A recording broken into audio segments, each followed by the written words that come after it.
Hola, soy Mateo. Y este es un nuevo relato de mi canal, Historias de Vida. ¿No te atreverías a hacer algo así? El marido sonrió con desdén. Sabes perfectamente que sí me atreveré. Y además, eres una mujer inteligente. Deberías entender que cuando el amor está en juego, una persona es capaz de cualquier cosa. Valentina se giró bruscamente hacia él. ¿Cuál amor? ¿De verdad crees que a tus 47 años le interesas a esa chamaca? Mira, eso ya no es asunto tuyo. Lo que quiero es que simplemente desaparezcas de mi vida.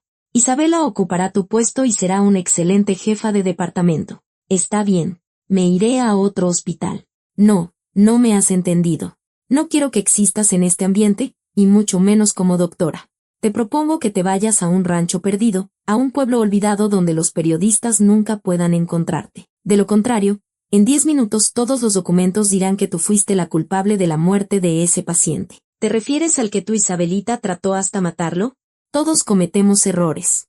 Resultó que ese paciente tenía familiares muy influyentes.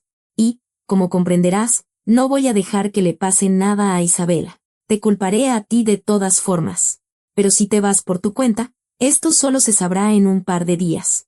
Si no, en una hora ya estarás en la delegación. Así que hasta te estoy dando la oportunidad de elegir. Valentina se tambaleó. Dios mío, qué monstruo eres. ¿Cómo pude vivir contigo 20 años sin darme cuenta? Valentina se sobresaltó y abrió los ojos. Se había quedado tan absorta en sus pensamientos que casi se durmió. Hacía mucho tiempo que no recordaba esa conversación y se esforzaba por no pensar en que alguna vez fue la mejor cirujana de la ciudad, que tuvo una familia y que todo en su vida era diferente. ¿A qué venían ahora esos recuerdos? Llevaba ya 3 años viviendo al borde de la sierra, en el último rincón de un pueblito casi fantasma. Quedaban allí menos de 20 personas, y todas de edad avanzada. El pueblo más o menos poblado estaba a 5 kilómetros, y la ciudad más cercana, a 70. La misma ciudad de la que tuvo que huir a toda prisa porque su marido, el director de un gran hospital, decidió cambiar de esposa. Al principio no fue solo difícil, fue un infierno. Valentina estaba horrorizada por las condiciones en las que ella, una mujer de ciudad, tendría que sobrevivir, pero luego se armó de valor. Si otros podían vivir así, incluso gente mayor que ella, ¿por qué ella no? Durante el primer año, estableció una relación muy cálida con los pocos habitantes del pueblo. Ella los ayudaba en lo que podía. La gente mayor tiene muchos achaques, y ellos, a su vez, nunca la dejaron sola. Así que ahora, Valentina tenía gallinas corriendo por el patio, conejos, y hasta una pequeña hortaliza. Todo gracias a las abuelitas de buen corazón. Una le traía una cosa, otra le enseñaba a hacer otra. Se estiró. Bueno, la verdad es que ahora hasta le gustaba estar allí. Era tranquilo, pacífico. Por supuesto, extrañaba enormemente su trabajo. Pero eso ya no tenía remedio. De repente, Valentina escuchó un ruido extraño, como si un abejorro gigante hubiera pasado volando sobre el techo. Salió, pero no vio a nadie. Luego, un estruendo detrás del pueblo. Suspiró. Seguramente alguien había derribado un árbol grande para tener leña más cerca. No entendían que había que ir más lejos, que pronto no quedaría nada de bosque. Pero, por otro lado, en el pueblo no había casi maquinaria. ¿Y cómo iban los viejos a cargar toda esa leña hasta sus casas? Puso una olla con agua en la estufa. Planeaba lavar ropa ese día. El tiempo parecía bueno, así que al menos la ropa podría secarse un poco. La primavera de ese año había sido caprichosa. 3 días de calor y luego, de nuevo, frío y humedad. Vale, Valentina, escuchó la voz de don Miguel, prácticamente el habitante más joven del pueblo, que apenas había cumplido 60 años. Valentina se asomó por la ventana. Don Miguel, ¿qué pasa? ¿Por qué grita tanto? ¡Ay! Valentina, pasó algo grave. No sabemos qué hacer. Don Pedro ya enganchó el caballo. Te traen a alguien. ¿A quién traen? ¿Al caballo? ¿Qué caballo? A un hombre. Me mandaron adelante para avisarte, para que te prepares. Valentina abrió los ojos, sorprendida. Pero, ¿prepararme para qué? Don Miguel, no entiendo nada. Allá, detrás del pueblo, se cayó una avioneta. Es chiquita, como de juguete, para una sola persona. Se atoró en la copa de un árbol y se vino abajo. El hombre que iba adentro está muy mal herido. Mira, ahí vienen. Ahora mismo lo verás todo. Valentina salió corriendo. justo cuando un caballo con una carreta llegaba a toda velocidad a su casa. Sobre un montón de paja en la carreta, yacía alguien, sostenido por 2 hombres. Hay que llevarlo al hospital. Miren cuánta sangre. Don Pedro, el que conducía la carreta, la miró con el ceño fruncido. Vale, ¿ya se te olvidó? El puente se lo llevó el río la semana pasada. Y de la ciudad grande nadie va a venir hasta acá. Por favor, échale un ojo. Sí, no lo dejes así. Sin ayuda. Valentina entró corriendo a la casa. Comprendió al instante que unos simples vendajes no bastarían. Barrió todo de la mesa de la cocina. La cubrió con una sábana blanca y ayudó a los hombres a trasladar al herido. Don Miguel dijo con voz sombría. Yo me quedo a ayudar. Por si hace falta. Sí. Pon a calentar más agua. Mucha agua. Y trae el tequila del trinchador. Luego, rasga esto para hacer vendas, le lanzó otra sábana y sacó su maletín. Un viejo profesor de la universidad le había enseñado que todo médico debía tener siempre un maletín así. Con cuidado. Valentina le cortó la ropa. Carajo. ¿Qué pasa? Tiene una pierna y un brazo rotos. Fracturas expuestas. Por ahora no veo nada más. Y aquí hay que coser. Qué bueno que le hicieron un torniquete. Si no, ya se habría desangrado. Escuchen, no puedo hacer esto en estas condiciones. Don Miguel suspiró. Nadie te va a juzgar. Don Pedro va a intentar llamar a la ciudad. Pero ¿sabes qué? Si vienen, será hasta mañana. O con suerte por la tarde. Pero no tengo ningún equipo. Necesito monitorear su presión arterial.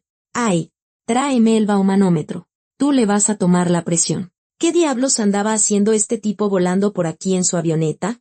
En un momento, cuando lo peor ya había pasado y la presión comenzaba a estabilizarse, el hombre abrió los ojos, miró a su alrededor y, al parecer, recordó lo que había sucedido. Clavó la mirada en Valentina. Usted me salvó. Espera, todavía no del todo. Faltan un par de suturas. Agradeció a Dios que él hubiera estado inconsciente mientras ella hacía lo más grave. El hombre aulló de dolor. ¿Pero qué haces? Deberías estar cosiendo muertos. Valentina sonrió. A los muertos no hace falta coserlos. Tranquilo. Lo peor ya pasó. Ahora tenemos que vigilar la fiebre y rezar. Es todo lo que podemos hacer aquí. No se apartó de su lado hasta la mañana. Antes del mediodía, cuando por fin se había quedado dormida, llegó la ambulancia. Un médico mayor examinó las suturas. Tomó la temperatura y miró a Valentina con asombro. ¿Usted es doctora? Lo fui. Hace mucho tiempo. Tuvo 37 de temperatura toda la noche. Pero es normal después de una intervención. Y sí, también hay suturas internas. Aquí lo anoté todo. El médico leyó rápidamente el papel y sus cejas se alzaron aún más. Aunque parecía imposible. ¿Habla en serio? Valentina se encogió de hombros. ¿Acaso había otra opción? Mire, hay hospitales donde no se atreverían a hacer operaciones así. Y usted aquí, en una mesa de cocina. Pues como ve, no tengo quirófano. El doctor volvió a negar con la cabeza y ayudó a los camilleros a colocar al hombre en la camilla. Quiso decir algo más, pero finalmente se rindió con un gesto y salió. Ya en el hospital, fue a ver al paciente. Mire, he visto muchas cosas en mi vida, pero esto esa mujer, en la mesa de su cocina, sin equipo, sin asistentes, lo sacó del otro mundo. El paciente lo miró desconcertado. ¿Cómo dice? Yo, de hecho, pensaba demandarla. Me estaba cosiendo en vivo. El médico sonrió con ironía. Si no lo hubiera cosido en vivo, nosotros ya no habríamos tenido que coserlo, porque estaría muerto. Recupérese y rece por haber caído en sus manos. No entiendo qué hace un diamante como ella en ese rincón perdido. Valentina estaba sentada en el porche de su casa. La primavera por fin parecía haber ganado la batalla. Llevaba 3 días haciendo calor y hasta empezaba a asomar algo de verde por todas partes. Eso le alegraba el alma. Habían pasado 2 semanas desde que se llevaron al herido, pero Valentina no podía dejar de pensar en él. ¿Estaría todo bien? ¿No habría complicaciones por su intervención? Sabía por la gente del pueblo que unos hombres ya habían venido a recoger la avioneta. Ellos fueron quienes contaron que el tipo era inmensamente rico. Valentina se consolaba pensando que, si algo salía mal, con dinero seguro que podrían ayudarlo. De pronto, escuchó el motor de un coche cerca. Se levantó y miró extrañada hacia el camino. La tienda móvil pasaba una vez a la semana, nadie venía de visita por allí, y si fuera una ambulancia, Valentina lo sabría, porque siempre corrían a buscarla a ella primero. Pero era solo un coche, Una camioneta negra, grande, con llantas enormes y completamente desconocida. El vehículo se detuvo justo frente a su casa. Valentina, sorprendida, se acercó a la reja. De la camioneta bajaron dos hombres. A uno lo reconoció de inmediato. Era el doctor que había venido por el herido.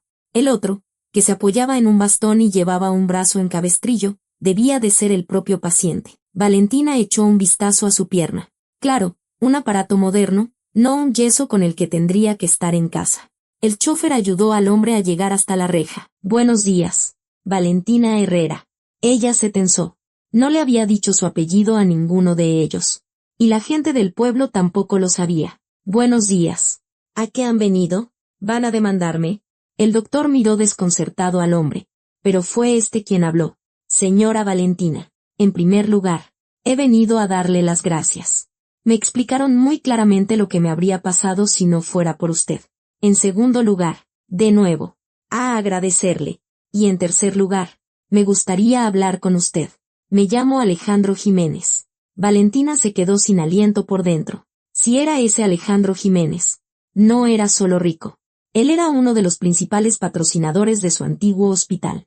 Y su exmarido, como sospechaba Valentina, había usado su dinero a manos llenas para los caprichos de su Isabela. Bueno, pasen, señor Jiménez. Le sirvió un café de olla. El hombre la miraba fijamente. Discúlpeme, pero me vi obligado a averiguar quién es usted en realidad. Valentina suspiró. Yo no tuve la culpa de la muerte de ese paciente. No necesita dar explicaciones. Lo sabemos todo. Usted simplemente no ha tenido contacto con nadie de su vida anterior. Si no, ya sabría que su exmarido fue destituido de su cargo hace tiempo. Hay una investigación en curso, tanto por desvío de fondos como por falsificación de pruebas. Su amante está prófuga. Pero no he venido a hablar de eso. Hace 2 años, mi hija tuvo un accidente. Necesita una operación muy compleja. He hablado con todos los que trabajaron con usted, y todos, sin excepción, afirman que solo usted puede realizar una operación así. Mi hija se niega rotundamente a operarse en el extranjero. Y he venido a pedirle no, a suplicarle que regrese. Con tantas noticias, a Valentina le dio vueltas la cabeza. Alejandro continuó. Una sola palabra suya y tendrá su puesto de vuelta. Un departamento. Todo lo que desee. Por favor, sálvela. Pero he estado tanto tiempo sin operar además. ¿Por qué está tan seguro? Sí, hacía operaciones complicadas. Pero ni siquiera sé qué es lo que tiene su hija. Alejandro le entregó unos papeles. Mire, no le estoy poniendo condiciones. Entiéndame. Puede volver cuando quiera. Todos saben quién fue el verdadero culpable en aquella situación. Pero ahora se lo pido como persona, como padre. Por favor, no tengo a nadie más a quien recurrir. Y mi hija es lo único que tengo en el mundo. Valentina tomó los papeles y empezó a leer. Inmediatamente pensó en la columna vertebral. Pero había otros problemas. ¿Quién hizo la primera operación? Alejandro respondía a sus preguntas y Valentina, sin darse cuenta, ya había cambiado a un tono completamente profesional. El doctor que había venido con Alejandro intervenía de vez en cuando. Creo que hay una posibilidad. No puedo decir que sea muy alta, porque ha pasado tiempo, pero aún la hay. Dejó los papeles sobre la mesa y, de golpe, volvió a la realidad. ¡Ay! Disculpe. Alejandro sonrió. Es la primera vez que veo a alguien transformarse de esa manera. Y bien, ¿qué me dice? Valentina miró a su alrededor, desconcertada. Ya se había acostumbrado tanto a todo aquello, las gallinas, los conejos, pero seguía extrañando con locura su trabajo. Los ojos de los pacientes cuando entendían que lo peor ya había pasado. Está bien. Iré.